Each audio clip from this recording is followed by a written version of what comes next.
Thank you so much. I love you too very much. Hi, everybody. Can you hear me okay? Just give me a thumbs up if you can. Okay. I live in the boondocks, so if my internet goes wonky, I might have to turn my camera off for a bit, but for right now, we're good. I'm Jane. I'm an alcoholic. I'm a member of the Hand of AA group here in Pembroke, Ontario, Canada. My sobriety date is March 28th, 1995. And I'm just so happy to be here to share with you guys tonight. This was a regular meeting for me during the pandemic. And once we went back to live meetings, we started a new group in Pembroke on Tuesday night. So I haven't been able to see you guys for a while. So it's really great to be here and share with you tonight.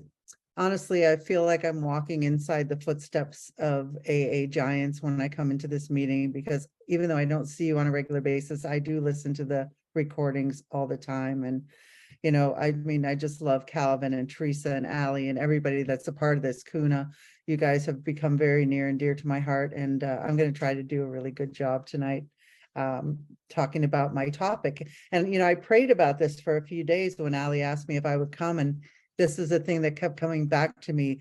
What used to be the hunch or the occasional inspiration now becomes a working part of the mind. And it gradually happened for me. I'm going to talk about that, I hope, in a little bit, but I just want to qualify a little bit for those of you that don't know me. I just want to briefly talk about how I qualify to be in this program. I am an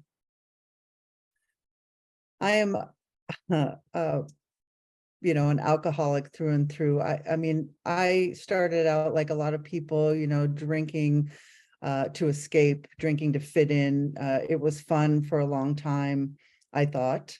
And, I started really young, drinking and using other substances, all based on low self-esteem, wanting to fit in and be a part of. And, I had trouble. I had trouble with personal relationships. I was married and divorced twice before I was 21 and had a kid. And my life was going nowhere. It was all about partying. The party was on from the time I took my first drink. I, instantly blacked out. I instantly got in trouble. Every consequence that ever happened to me in my drinking meant nothing to me at the time. I just kept thinking, like it says on page 30 and 31 in the big book, that somehow, someday, I was going to control and enjoy my drinking. That was my great obsession. And I tried for years and upon years. And, I had this little baby when I was 21, my daughter, and when my daughter was born, I couldn't realize, I never knew how much that I could love another human being until that moment. And I decided that I was going to do better for her, that I was going to, get my life together and make a life for myself and my daughter. And I really, really meant it. And, I quit doing all kinds of outside issues that we got involved younger, and but I thought I could still drink and I could moderate my drinking, I thought. And by the time my daughter was 2 years old, my parents were threatening to take her away from me because I wasn't taking care of her properly. And then, then I really got scared and I said, this is it. I'm really going to change my life because I love my child. I love my baby and I want to do right by her. And so for a time I was able to do that. I was able to go back to school. I had a lot of help from my great enabler parents and, tried to make a life for myself and my daughter and, tried to moderate and control my drinking during those years. But I drank all the time, and I drank for the effect that alcohol produced for me. I realized after I came into Alcoholics Anonymous that every decision that I ever made in my entire life was based on fear. I was afraid all the time. I had no connection to a power greater than myself. I was the power. And so if it was going to be, it was up to me. And I just bulldozed through my life that way. And, that fear caused me to need some ease and comfort, which come at once from taking a few drinks. But the problem with me is I didn't know I have an allergy. I have an allergy to alcohol. I've heard it said in these rooms that every time I drink, I break out in handcuffs. That's my allergy. But I do. I have an allergy to alcohol and a mind that tells me that I can drink every single time, that it's going to be different this time, that I'm only going to have 2 or 1 or whatever. So my alcoholism is a lot more than just drinking. But at the time when I first came into AA, I thought that's what it was about. But drinking was the solution for me for many, many years, the solution to fear and problems with personal relationships and depression and feeling useless. Even though everything looked great on the outside, I had a beautiful job that I, accidentally fell into and made a lot of money at, and beautiful home, took care of my daughter. Everything on the outside looked great for a long time, but on the inside, I was dying a little bit more every day. And I would promise myself I'm not going to drink. And every day I would drink again. So, as the disease of alcoholism progressed for me, by the time my daughter was 14 years old, I was circling the drain. It took about 3 years for me to actually hit my bottom, where I had to lose everything before I became willing or able to ask for help. So I finally knew loneliness like no non-alcoholic could possibly know it. And on March 27th, 1995, I'd made a decision in a blackout drinking to end my life. Took a gun, put it to my head, and pulled the trigger.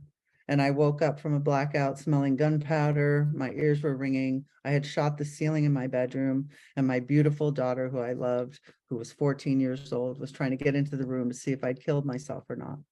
And that was the end. That was my moment of clarity. She said to me, "Mom, you need help." And I heard her. That was my first moment of clarity. There were many more to come later on in the years, but that was my first. And if you've heard me before, you know me, you know that I talk about this something, something in that moment made me think of calling Alcoholics Anonymous, even though I'd never been to a meeting, didn't know anything about you, but something had me pick up the phone and call that day, and I did. And I went to my first meeting the next day, and something just kept me sitting there. No, I wasn't able to hear anything or understand anything that was going on in that meeting, but I did learn two things at that first meeting. I learned, one, that I'm an alcoholic. Up until that moment, I didn't really know what was wrong with me, but I knew then. And the second thing I learned was you had the solution.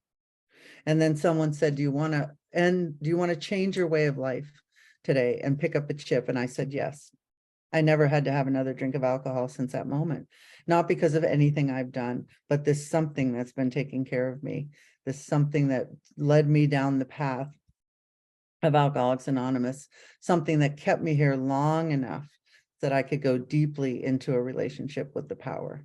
And that's where I'm at today. So I'm supposed to talk to you about this intuition, becoming a working part of my mind and what that looks like. And so this power has given me the freedom from alcoholic addiction. Alcohol isn't my problem today, but I do have a thinking problem. And that was evidence for me for years when my father would sit me on the couch when I was a young girl and talk to me for hours about how I didn't think right. And I didn't know that that was my problem at the time. But I love that the big book gives us so many words to acknowledge this power, creative intelligence, spirit of the universe, higher power, and God. And I still can't describe for you what that is today. I just know that it's something. And when I'm able to get quiet, it directs my thinking. It has been a very slow process for me, becoming awake to the power of my intuition. I believe that it's been in me the whole time, because it told me in the big book that this power, this creative intelligence, spirit of the universe, is deep down within every man, woman, and child. But when I first came into the program, I didn't get that. I had some information, but I couldn't apply it in my life yet. But, I was running around looking for this power outside of me in all kinds of places, in different kinds of churches, in shamans and crystal readers and palmists and spiritual things, and running around like a chicken with my head cut off, looking for God out there, just like I had kind of run around looking for things to make me feel better all the time. And that went on long into sobriety too. So I'm looking out there for God all the time, and years are going by, and I'm running to meetings all the time. And, I'm getting a quick fix and a Band-Aid for my problem, but I have to keep running back to meetings. And, I don't think I could have possibly done it any other way. That just was my part of the journey. And I stayed sober doing that. I stayed dry doing that. And I sponsored people and did all kinds of things. I had an idea of the steps. I had tried to work the steps, but I still couldn't apply it all into my life all at once. It took a long time for me. Might be a slow learner. But I also learned, that part of growth for me and spiritual growth is pain. Pain is the motivator. So I could tick along in Alcoholics Anonymous and go on for years. And if I'm not having any problems and everything seems good, I'm okay. Go to meetings, help people, do my best. And that's what I did for a long time. And I forgot to mention that I got sober in Fort Lauderdale, Florida. I know there's some Florida people on here tonight. And, I went to many, many meetings. There was a huge recovery community in Fort Lauderdale, and I could go to meetings almost 24 hours a day. But when I was around 8 years sober, I moved up here to Pembroke, which is where I'm originally from. My parents were from here. And this is a small town, I think 12,500 people. And there were like one meeting a day. And it was the same people talking about the same things over and over. And I really lost connection with the fellowship for a while. So more pain, I had to have more pain. And I tried to avoid it for many, many years in AA. And just like I did when I was out there, using alcohol and drugs, I tried to use a lot of other things. But finally, after years of this and not having any connection to this higher power, really, that I could put my finger on, I realized through going to a women's retreat, I was introduced to one of my first real spiritual teachers, and her name was Katie P. I know she spoke on this meeting many times, and she opened up the big book and things to me in a way that nobody had ever had before. And that started my real journey toward this intuition and this power. I'm so grateful for Katie, and there's been so many others after that, Butch and Allie and so many others. So I have a history of this loving God, directing my life, working in my life, even without my permission. And, but I chased it, happiness outside of me still over and over. I had no conscious contact, and self-reliance was beginning to fail me now in sobriety. So I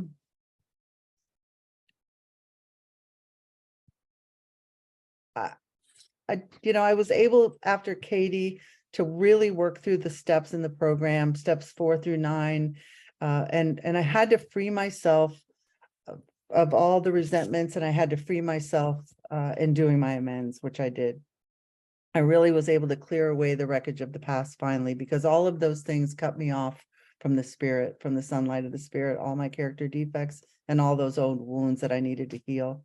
I just want to share 2 little quick things. My sister, I have a sister that we grew up together, and when I got sober, I think I tried to make amends to her, and she didn't want to have anything to do with me. And for 22 years, she would not speak to me or be in the same house with me or the room with me.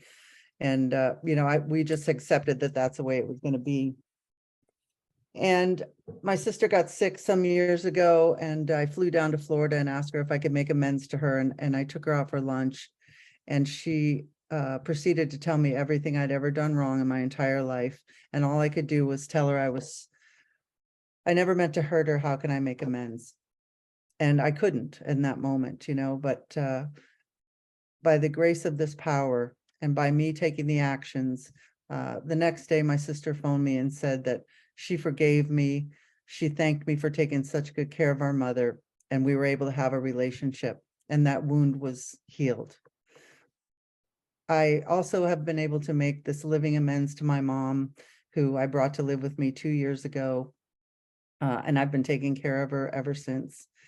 And it's been really one of the most beautiful, but also painful experiences of my life, watching this woman who stood by me through all of my addiction and all of my alcoholism and all of my trouble in life, that I get to take care of her in her life now. And, there's this intuition. I'm like a doer, I want to get the job done, and I'm busy person, got to get it done. Come on, mom, I got to get you in the shower. Let's go. I'm like the drill sergeant. And, I'm halfway through the process with her one day, and something said to me, slow down, Jane, you're going to miss it. I was going to miss this beautiful, intimate, probably the most intimate moment I've ever had with my mother. Well, she's 93 years old and I'm taking care of her. I'm giving her a shower. I'm putting lotion on her. I'm fixing her hair. It was one of the most beautiful moments in our life together. She loved it and I loved it.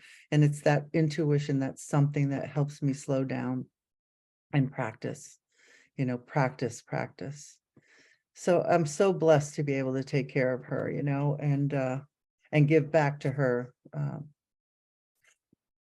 I can never repay her, and I can never repay Alcoholics Anonymous for everything that I've been given. So, I began this practice called active forgiveness. Forgiveness is an action for me. It's not something that I feel, it's something that I have to work at and do. And my husband's family was equally oh my gosh, they were very difficult when I came to Canada and got together with my husband. His family wasn't very happy about the whole situation. We have a farm. It's been in their family for I think he's fifth or sixth generation here, and me coming on the scene was an unhappiness for the rest of the family for whatever reason. And there was a lot of trauma that happened for us in those years and for our kids. And I had to practice this active forgiveness. I've got this something that tells me I can't move on from this unless we forgive. I began to feel in those years, that intuitive power really becoming a part of my mind, because I wanted to be, I wanted revenge and I wanted to be hateful and I wanted to get them back for all the things that they were doing to me and to my husband and to my kids. And this something just said, you got to forgive them. It's an action word and it's active. And so how do I do that? Like, in my meditative prayer, my 11th step, it looks different than yours probably, and it should. It's a very individualized thing, I think, for us. And for me, meditative prayer involves a lot of visualization. I'm visualizing what I want my relationships to look like. I want to visualize my relationships now healthy, loving, and positive with other people. It's joyful and it's active, and I get to do that and see these outcomes, change the outcomes of the way relationships have been. And it has worked so beautifully. What used to be just this awful part of our community, because we all live so close together. I mean, our street is our last name, and all up and down the street are brothers and sisters of my husband. And so we have to be able to forgive. And, it means I love them from a distance. I don't have to make them part of my everyday life, but I do have to actively forgive. And that's another part of that intuitive thought that comes to me. It's part of my mind. I don't even have the capacity to be hateful anymore or to be angry. It takes up way too much energy.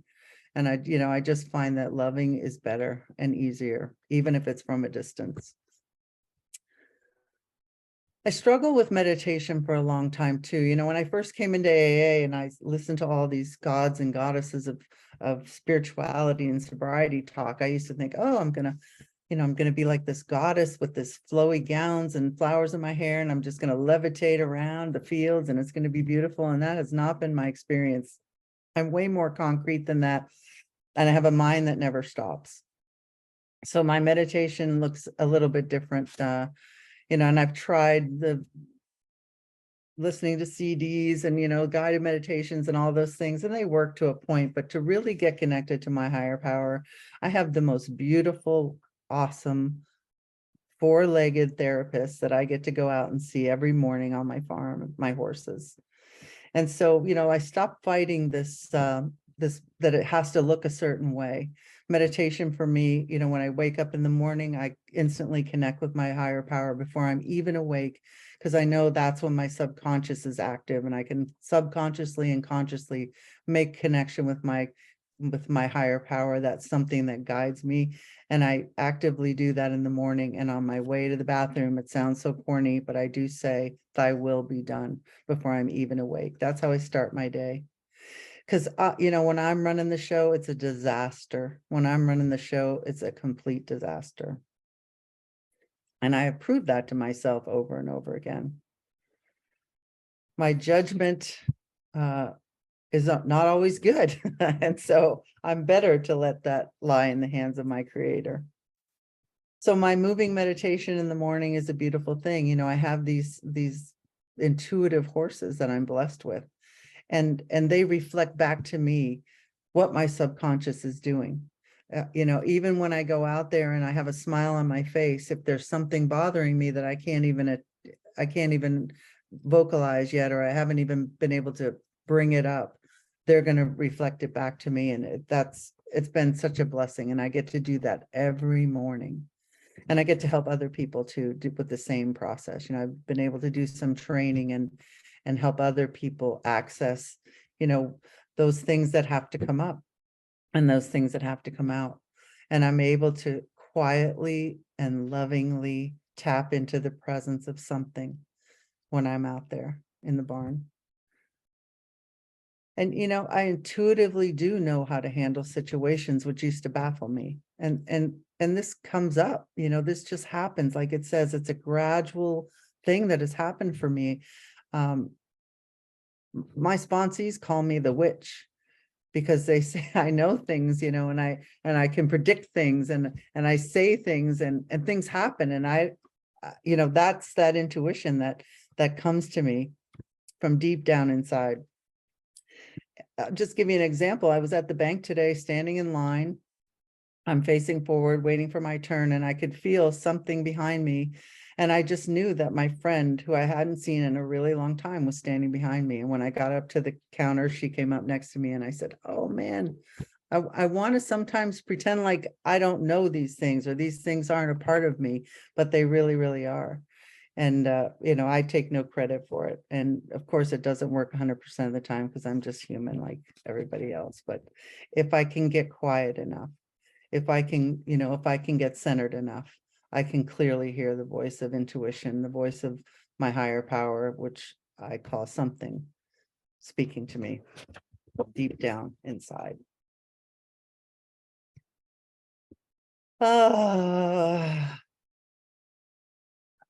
You know, I've done a lot of work the last few years on grief and forgiveness. Using meditative prayer, you know, I can be free to unconditionally love other people. And I have had to learn this the really hard way with my daughter, who I love, as you know. And she's in her 40s now, has 2 kids of her own, and they live close by and have, you know, very enmeshed. We were very enmeshed in each other's lives, big part of each other's life. I love my grandchildren. We're like soulmates. And because of my inability to accept her decisions, because I had expectations of how she should be, I was judging her as a parent. 2 years ago, Christmas, she cut me out of her life and my grandchildren's life. And it was probably, you know, the hardest 2 years of my sobriety so far, because I miss them terribly. And I had to learn the hard way, you know, what this unconditional love that this higher power is asking me to be, especially with my own family, looks like. And honestly, man, the grief was just unbearable that I had lost this part of my life. And there was nothing I could do about it, right? I just had to wait it out and get through it. In that moment, you know, when my daughter walked out the door, I had a sponsee walk in the door with the same name and the same birthday as my daughter. And I see her here right now. Hi. She walked into my life and sort of stood in the gap for me in that time and place, and became a part of our family. And I love her so much, and she helped me so much. You know, we think we're helping sponsees in this process, but really they're helping us all the time. And, you know, she was there for me and beautiful. And I'm ever so grateful for that I allowed myself to go through that process, but I had a friend and sister and daughter stand beside me to do it. So how do I experience God? I experience God in mercy and in forgiveness and in healing and in faithfulness. So if that's how I experience the higher power, then that's how I have to be so others can experience it too. So I have to be faithful and forgiving and have mercy and love unconditionally for others, and that includes my daughter. I know that I don't have to look outside myself anymore, that this is an inside job. And it's been a brutally difficult but beautiful experience all at the same time. That feeling of letting go and letting go and letting go over and over has just been amazing, because now I can fill myself up, fill myself up, fill myself up. And I just try to remember to listen to that intuition. I turn to it regularly. It is an absolute working part of my mind. And I'll just tell you one other little story. So last summer, I was at a conference and there were 3 presenters. And, before, there was a woman there who was one of the presenters, but before she ever opened her mouth, this something kept telling me, ask her to be your sponsor. And I'm thinking, why are you asking me? I don't understand what's going on, but over and over. And finally, I just had to go up to her and talk to her. I kept going around and then leaving and going around, leaving, trying to get up the courage.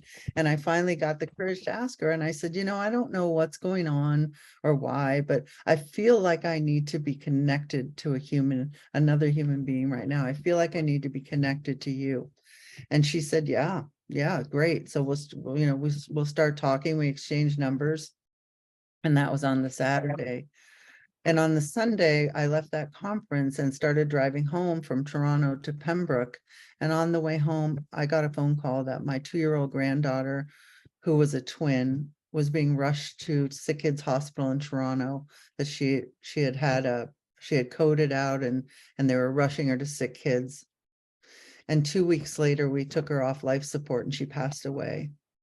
And had I not listened to that something that told me to ask this beautiful woman to be my sponsor, who has walked me through the unbearable grief from that passing, I don't know where I would be. I don't know what would have happened, but, I don't believe there are any coincidences in Alcoholics Anonymous. And when I get that urge from something inside of me, I listen. And I'm so grateful I did. And I have this amazing bond and relationship with this woman only over the phone, because we've only met once. But we're going to spend some time together in February or January, and I'm really excited about that. So, I listen to that voice within. It speaks so loudly to me now. What used to be just a whisper or an occasional idea has become a working part of my mind. And that is because I have taken the time, I've opened my mind, I've opened my heart, and I've done the work. And now, my joy in life, I love Alcoholics Anonymous so much. My joy in life is to bring other women through the work. And I'm very active in Alcoholics Anonymous. I mean, it's not my whole life, but it's a big, big chunk of it. In the big book, it says some of us are so situated we can devote most of our time to the work. And that's me. We have this beautiful farm. We open the doors to everyone. We share this place because we've been so blessed. We do meetings here with bonfires, and people come and play with my horses. And it just fills my heart so much to be a part of this beautiful life that Alcoholics Anonymous and you have given me. It's unbelievable. I have to pinch myself sometime because it's so good. So I know I have a brain that's trying to kill me. And I have a heart that's really fickle. But my gut is where my higher power lives. I cannot think my way to God. I tried that. I cannot wish my way to God. I tried that too. I can only pause, breathe, and connect to my gut, my instinct, my intuition, which is God consciousness. I've come to rely on it. Thank you so much for letting me share, everyone. I love all your beautiful faces out there. Thank you.